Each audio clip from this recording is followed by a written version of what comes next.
ഇറാനുമേൽ രാജ്യാന്തര തലത്തിൽ കടുത്ത നിയന്ത്രണങ്ങളും ഉപരോധങ്ങളും ഏർപ്പെടുത്തുന്ന പുതിയ തന്ത്രപ്രധാനമായ കരാറിൽ അമേരിക്കൻ പ്രസിഡന്റ് ഡൊണാൾഡ് ട്രംപ് ഒപ്പുവെച്ചു. ട്രംപിന്റെ വിദേശ നയങ്ങളെയും കടുത്ത നിലപാടുകളെയും നിരന്തരം വിമർശിക്കുന്ന രാഷ്ട്രീയ എതിരാളികൾക്ക് വലിയൊരു തിരിച്ചടിയാണ് ഈ നീക്കം. കരാർ ഒപ്പുവച്ചതിനു ശേഷം മാധ്യമങ്ങളെ കണ്ട ട്രംപ് തന്നെ വിമർശിക്കുന്നവരെ അസൂയക്കാരും വിഡ്ഢികളും എന്ന് വിളിച്ച് പരിഹസിക്കുകയും ചെയ്തു. ബരാക് ഒബാമയുടെ ഭരണകാലത്തുണ്ടാക്കിയ പഴയ ഇറാൻ ആണവ കരാർ ചരിത്രത്തിലെ തന്നെ ഏറ്റവും മോശം കരാറാണെന്ന് ട്രംപ് പണ്ടേ വാദിച്ചിരുന്നു. അതിനേക്കാൾ എത്രയോ മടങ്ങ് ശക്തവും അമേരിക്കയുടെ താൽപ്പര്യങ്ങൾ സംരക്ഷിക്കുന്നതുമാണ് പുതിയ കരാറെന്ന് ട്രംപ് അവകാശപ്പെടുകയായിരുന്നു. കരാറിന്റെ പ്രധാന വശങ്ങൾ: കടുത്ത ആണവ നിയന്ത്രണങ്ങൾ, ഇറാന്റെ യുറേനിയം സമ്പുഷ്ടീകരണവും ആണവ പരീക്ഷണങ്ങളും പൂർണ്ണമായി തടയുന്ന വ്യവസ്ഥകൾ കരാറിലുണ്ട്. ബാലിസ്റ്റിക് മിസൈൽ നിരോധനം, ആണവായുധങ്ങൾ മാത്രമല്ല ദീർഘദൂര മിസൈലുകൾ നിർമ്മിക്കുന്നതിലും വികസിപ്പിക്കുന്നതിലും ഇറാനുമേൽ കർശനമായ വിലക്കുകൾ ഈ പുതിയ കരാർ ഏർപ്പെടുത്തുന്നുണ്ട്. സാമ്പത്തിക ഉപരോധങ്ങളുടെ ഭീഷണി, കരാറിലെ വ്യവസ്ഥകൾ ലംഘിച്ചാൽ ഇറാനെതിരെ ചരിത്രത്തിലെ ഏറ്റവും വലിയ സാമ്പത്തിക വ്യാപാര ഉപരോധങ്ങൾ ഏർപ്പെടുത്താൻ അമേരിക്കയ്ക്ക് പൂർണ്ണ അവകാശമുണ്ടായിരിക്കും. വിമർശകർക്ക് ട്രംപിന്റെ മറുപടി ഇങ്ങനെയായിരുന്നു: ട്രംപിന് ഇറാനെതിരെ ശക്തമായ നിലപാടെടുക്കാൻ അറിയില്ലെന്നും അദ്ദേഹത്തിന്റെ നയങ്ങൾ പരാജയമാണെന്നും വാദിച്ച പ്രതിപക്ഷ നേതാക്കൾക്കുള്ള ശക്തമായ മറുപടിയാണ് ഈ പുതിയ ഒപ്പുവയ്ക്കൽ.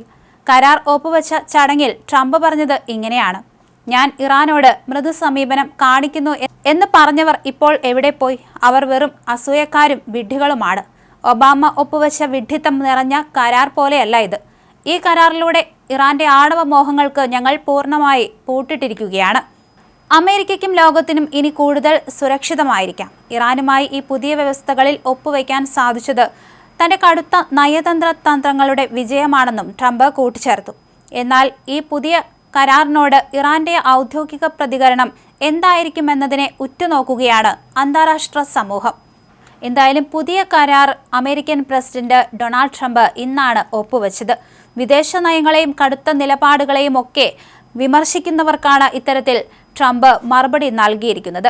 എതിരാളികൾക്ക് വലിയൊരു തിരിച്ചടി നൽകിക്കൊണ്ടാണ് ഈ ഒരു നീക്കം നടത്തിയിരിക്കുന്നത്.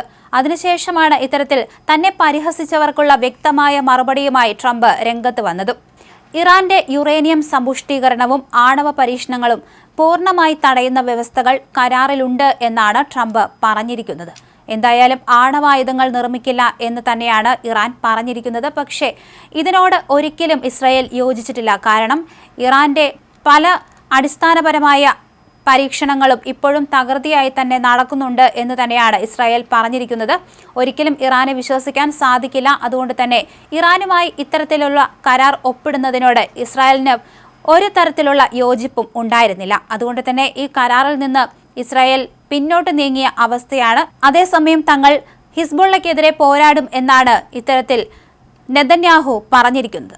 ഇറാന്റെ ആണവ മോഹങ്ങൾക്ക് പൂർണ്ണമായി പൂട്ടിട്ടിരിക്കുകയാണ് എന്നാണ് ട്രംപ് ഈ കരാർ ഒപ്പുവെച്ചുകൊണ്ട് പറഞ്ഞിരിക്കുന്നത്.